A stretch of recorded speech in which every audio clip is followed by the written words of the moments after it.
This is the Norris Group's Real Estate Investor Radio Show, the award-winning show dedicated to thought leaders shaping the real estate industry and local experts revealing their insider tips to succeed in an ever-changing real estate market. Hosted by author, investor, and hard money lender, Bruce Norris. Hi, thank you for joining us. My name is Bruce Norris, and back with us again today is Erik Hernandez. Erik is a commercial real estate agent and a senior vice president and principal with Lee & Associates in Ontario, specializing in industrial real estate. Erik's specialties include active tenant-buyer representation, landlord representation, land sales and development, build-to-suit assignments, and investment sales and analysis. He's been at it for over 20 years, and Erik, welcome back. When you think of future demand, to me it looks like California is going to lose migration of people for the foreseeable future. I don't know, but I would bet that migration of businesses will also follow suit. So you and I had talked before a day or two ago about future demand for industrial space, and you were pretty optimistic about that. Well, I think the two factors we talked about earlier about being an alternative, and we are the alternative in Southern California. If you want to be in California, in fact, actually, the Inland Empire is often the destination of last resort before a company actually leaves California, right? Because if you're in Los Angeles, Orange County, you can at least cut your costs if you come to the Inland Empire, because our real estate prices are typically cheaper than they are in LA or Orange County. Very often, the employers find that many of their employees already live in the Inland Empire and they're commuting to LA or Orange County too. So okay. I think that and the combination of being close to the ports of LA and Long Beach, all the international trade that happens and the containers and goods that go back and forth, especially that come in through the ports of LA and Long Beach, those goods have to have a place to go so that they can get broken down and either have some type of value add done to them or picked and packed and then redistributed out to wherever they need to go. And the Inland Empire is the place to be, for the goods movement and logistics industry on the West Coast. And so I think the future continues to be bright, as far as that growth and development goes for many years to come. One of the people that I respect a lot is Sean O'Toole with Property Radar, and usually attends and is part of a panel at the Nixon Library event that we've had every year for the last 10 years. Oh yeah, I've seen him speak there before. I remember. Yeah, and he's always bringing up stuff I've never heard of before. 10 years ago, it was a 3D printer. I like, what the heck is that? And he bought one for his 10-year-old son, who now has a line of products for airplanes. So I mean, he's ahead of the curve. And one of the things he said a few years ago, he says America's biggest difficulty is how to have a society when half of the people don't have a job. And so what I wanted to ask you is, what do you see about the future of automation and robotics?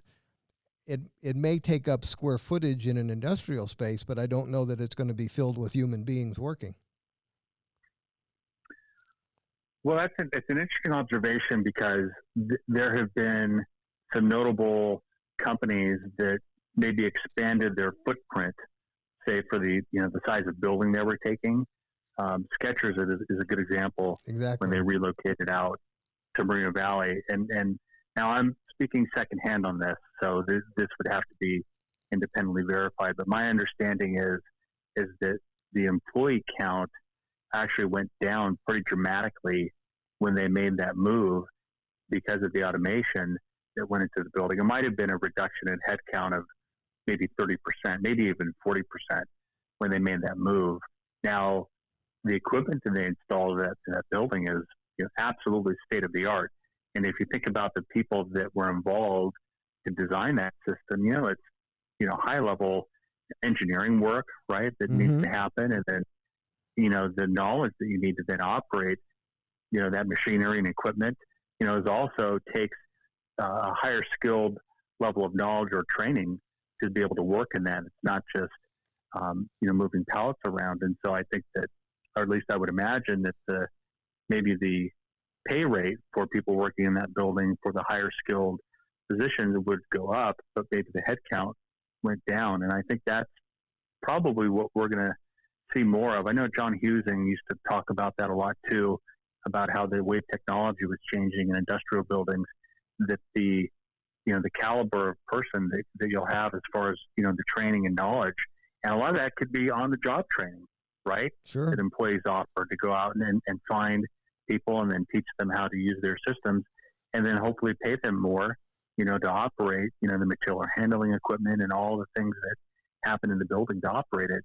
But I do think that that's happening now, where you might see these large industrial buildings, and depending on the type of building, you may see less people in them and more technology. Amazon's a good example. One of their 2 buildings there in Eastvale, actually, it's interesting. One of the buildings has a very high head count, thousands of people. The other building has thousands of robots. Okay. And I don't want to misquote the number of robots that someone had told me secondhand was in that building, but I can definitely say that it's in the thousands. The number, actually, when I first heard it, blew my mind. But yeah, it's pretty amazing. I think Sean told me to watch a certain video, and it was Amazon's system of picking materials for delivery. And the robot goes and picks up the shelf and delivers the shelf to the person that picks the part off the shelf. And then the robot returns the shelf that he just took out. I don't mean just shelf. I talk about the whole section of shelves gets taken. And the robot's passing by 100 other robots doing the same thing, 2 inches apart, all in the corridor. Is kind of crazy. It's just like, oh my God. Someone described, actually, I've had a few people that have been in those buildings describe it to me. And one said it was like, a scene out of Star Wars, where, all the droids are running around each other. And then another one described it as a bunch of Roombas running all over the floor, because some of those are actually engineered in a way where they're very strong, where they can actually move around pallets at a time. It's you got to hand it to Amazon for what they've done from a technology perspective. I mean, they are just so pioneering in the ways they've come up with to try to reduce the time it takes to, get it from when you receive the order from the customer to getting it out the door. Yeah. I mean, they've really changed the world. They have. I want to wrap up with a last question. The expectation is that things are, it's certainly been a strange year. Whenever you think about, well, what do you want to do this weekend? We'll go out to eat. Oh no, we can't go to a ball game, can't go to movies. So, you're reminded constantly things are different. So the thought about maybe I can get something at a discount for real estate would certainly dawn on somebody. So how's that working out for people? So it's been an interesting time. I've had a few clients out looking to buy or rent buildings during this time, and some of them have gotten very aggressive. And I don't think anyone else has coined this, so I think I'll take credit for it, because I've never heard anyone say this. But everybody wants what I call the COVID 19% discount, right? Yeah. They think that the prices came down. I want 19% off. And I've written some offers that have been very aggressive. I've received more offers on properties I have that were 25 to 40% off of what I was asking. And the landlords looked at me and were like, what are these guys doing? Why do they think the market is fallen that far, right? Well, if you turn on the television any day over the last, maybe a month ago, right? 2 months ago, it felt like everything should be on sale. And retail kind of came to a standstill. Office deals were actually happening during that time. There were some very large industrial deals that actually got signed during that time that could have easily been put on hold. One was a really large deal in Norco, where Goli, they're like a large vitamin, multivitamin gummy company. Right. They advertised on television. They leased a 4-building, several 100,000 square foot complex in Norco, brand new construction, and they basically turned it into a manufacturing campus for all of their vitamins, corporate headquarters expansion here in California. And it was a very notable deal. And that got signed during the middle of this, stay-at-home order. That deal could have easily been put on hold. No one would have faulted anybody for saying, you know what, we're just going to wait a few months and see how this shakes out because this is a big investment for us to make this move. No, they had to do something, and their business was growing, and they made a very large, substantial investment and commitment to move forward. And so deals like that, were happening during that time. So here's an interesting thing that on the industrial side I can speak to. The level of product and inventory that started to accumulate during this time is really interesting. So I'll give you an example. Let's use anything that was sold in a retail store, like furniture or apparel and clothing is another good example. Okay. A client of mine had put a small space, about 100,000 square foot space on the market for sublease. Now, this was right before COVID happened, maybe a month before. And we put it on the market. We had some activity. COVID happened, and everything went silent, right? Now, the client occupies, this is part of a larger building, about 400,000 square feet. So they leased it long term. They had about 25% of the building that they expected to grow into in maybe 12 to 18 months. So they were going to sublease it out to somebody. Well, during that time, all the team on the logistics side who had worked at Amazon and some other large distribution companies were all telling me that their phone was ringing off the hook because everyone they knew in the industry was calling looking for overflow space. So all these companies that had clothing or furniture or things that they thought they were going to sell wasn't moving, right? Right. And so because we now operate in a time of, kind of this just-in-time inventory, when things don't turn, and you have more product coming in, from overseas or locally here, you have to have a place to put it. Like oil? And so, like oil or whatever. Oil. That's a whole other story, right? Yeah, minus $25 a barrel. Anyway. Yeah, I could go on about that, but so here's what happens: large apparel, retailer, name brand, household name, tracks down my client through a relationship they had, and they had. I don't want to speculate on the exact value of the inventory. I would just say that it's in the tens of millions of dollars minimum. Wow. And they basically had their spring 2020 collection, right? Clothing and bags and things like that they weren't able to sell. And they decided to store it for 9 months and basically lock it up. And next year they'll bring it back out of the warehouse and put it in retail stores, and it'll be their spring 2021 collection. Okay.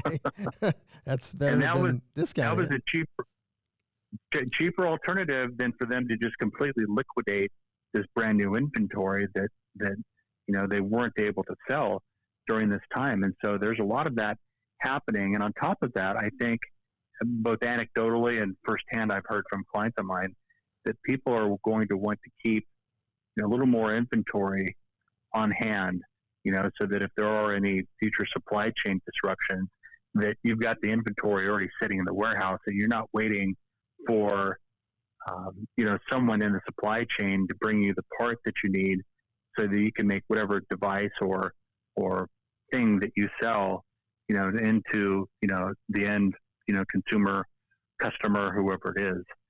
There's what's that old poem, My Kingdom for a Nail? Yeah. You ever heard that one? Mm-hmm. Well, I think of during this time, there was an article I remember reading about that new SUV that the Palisade, really hot SUV, and they couldn't make any more because there was a supply chain problem somewhere. I believe it was door locks, where they were coming from somewhere in China, and the factory had been shut down. So imagine you can't make a car because you don't have the door locking mechanism to complete the car. Right. You're on hold, right? Yeah. So, if you're the car manufacturer, you're probably looking at everybody going, hey, we need a 6-month supply of door locks and windows and doors, and think of everything that goes into a car, because that was a really popular car, and they ran out because they couldn't sell any, because they couldn't. It was Hyundai, that's who it was, because the supply chain had that type of disruption. Think of, the thousands of parts that come from different suppliers that go into the making of a car or a ventilator, or take your pick of sophisticated equipment. You can't afford to run out of, door locks or whatever the equipment or piece or part is, so that you can't finish your product. And so I think that's going to have an interesting effect on the demand for industrial real estate over the next few years. Even if you increased, that footprint by 5% in, let's say, Southern California. Now that could have an impact of 30 to maybe 50 million square feet footprint-wise of additional real estate that's needed to store that additional inventory. Now I'm speculating a little bit, right? Because we're spitballing a little bit, but it's pretty easy to imagine how that could happen. And so going back to your question about people looking for discounts on real estate, a lot of people have been looking for that COVID 19% discount. I think there will be a few deals that go down at maybe a discounted price versus where the market thought they were going to go down at. But I don't think we're going to see the type of distressed or discounted pricing, certainly for industrial real estate, that might have been conventional wisdom 2 months ago. That's for sure. I would imagine, too, because of the coronavirus, you might, in fact, get more manufacturing of things like medicines that show up back up in the United States instead of we rely on foreign countries to send it to us. That's a whole other thing that I'm not even sure people have wrapped their head around. We've sent, companies and manufacturing facilities overseas now for going on 20-something years to China, and then they transitioned to Vietnam and other places. And I didn't realize even during all of this, when you see these statistics about the high percentage of our really important medicines that are made overseas. Yeah. Scary. I don't know about you, but if I was sitting in a room and they were talking about that, I would just look around and say, you know what? We need to bring that percentage down to zero, right? 100% of any medicines that we need should be made in the USA, period. Yeah. And we should not have to have a supply chain risk on taking care of people in our country. Exactly. And especially if somebody could do something intentionally to say, well, you're not going to get it. That's unthinkable. And to put ourselves in that position is not smart. So I do think there'll be some ramifications of that. I think there are certain things that just for national security or being pragmatic should be brought back just because, medicine is a great example. Here's another one. How about cell phones, right? Right. Think of, I'm on my iPhone right now. What would happen if Apple came out and said, gosh, in fact, I think this actually happened already with them on a phone that they thought they were going to produce and they delayed it. But what if Apple said, gosh, we can't make cell phones for 3 or 6 months because of some supply chain problem? Mm-hmm. How much time do we all spend on our phones every day? Imagine if your phone broke and you couldn't go get a new one. I know that's inconceivable right now, right? So we're maybe stretching how far that might go. But again, if I was sitting in a room, I'd tap Apple on the shoulder and say, hey, we need you to come back to America and at least build one plant in the United States where, directly or they use Foxconn, as their supplier to build a factory in the United States that can make iPhones. I see that coming back. I really do. I hope it does. I think that would be great for jobs here in the United States as well. A lot of people, unless you lived in a lot of these towns that were really gutted over the last 20 years when a lot of the manufacturing jobs were sent overseas, you don't realize maybe the impact that had over time. Now, some of those cities have really transitioned and made a comeback, and in some areas have never fully recovered. And so when you look at, these glistening new cities in China, which more power to them, right, for what they've been able to accomplish. But that's been built, I think, a little bit at the expense of some of that development and investment that could have happened in the United States, you know? Here's an interesting statistic. And now we're seeing the result of that. Here's an interesting statistic, and we got to wrap up. In 3 years, China used more concrete, poured more concrete than the United States did in a 100-year period during the Industrial Revolution. That's amazing. That is amazing. You know me. That is amazing. Yeah, when I saw those charts, I was like, oh my gosh, that is completely nuts.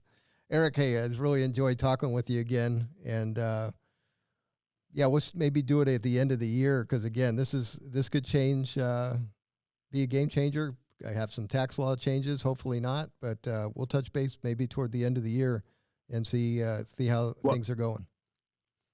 Remind me when we chat at the end of the year, and I've talked about this with clients and partners of mine.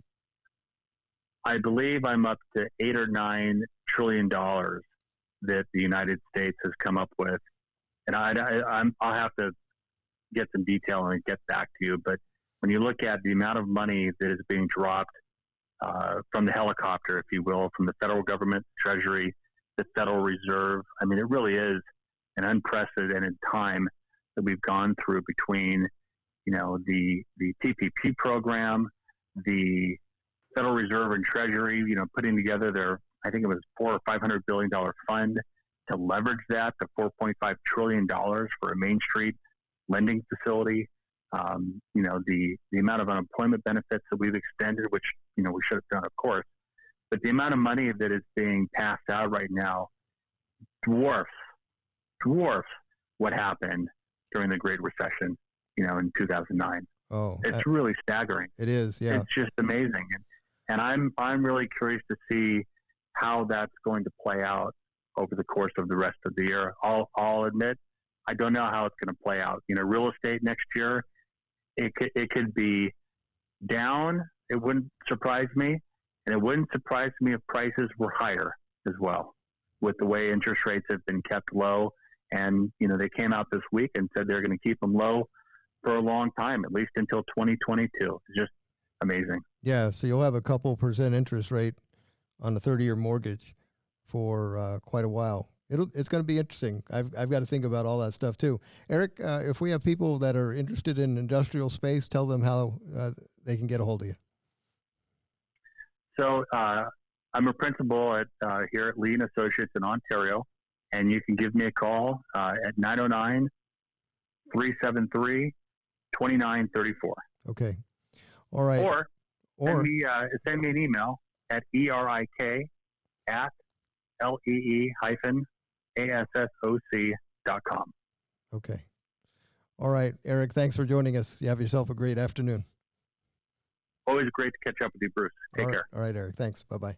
The Norris Group originates and services loans in California and Florida under California DRE License 012-19911, Florida Mortgage Lender License 1577, and NMLS License 1623669. For more information on hard money lending, go to thenorrisgroup.com and click the Hard Money tab. For more information on hard money loans and upcoming events with the Norris Group, check out thenorrisgroup.com. For information on passive investing with trust deeds, visit tngtrustdeeds.com.